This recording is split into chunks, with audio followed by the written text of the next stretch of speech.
యేసు ప్రభు యొక్క గొప్పతనాన్ని మనం తెలుసుకోవచ్చు. ఆయన ఎంత గొప్పవాడో తెలుసుకోవచ్చు. ఎవరండి యేసు ప్రభు?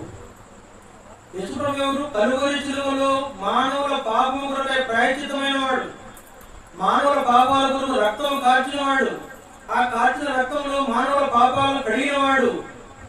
అయితే ప్రభువా, నేను పాపినయ్యా, నీ రక్తంలో నా పాపాలు కూడా కడుగు, నన్ను కూడా నీతిమంతునిగా చెయ్యి, నన్ను కూడా ఆశీర్వదించు, నన్ను కూడా నీ యొక్క ప్రజలలో చేర్చు అని అడిగితే, ఆశపడితే త్రోసివేసే దేవుడు కాదని, నువ్వు వస్తుంటే వద్దనే దేవుడు కాదు, నేను రావద్దని ఆపే దేవుడు కాదు, రమ్మని కోరుతున్నాడు. ప్రయాసపడి భారం మోసుకొస్తున్న సమస్త జనులారా, నా ఎదుగు రండి, నేను మీకు విశ్రాంతిని ఇస్తాను, నేను మీకు ఆనందాన్ని ఇస్తాను, నేను మీకు ఆశీర్వాదం ఇస్తాను.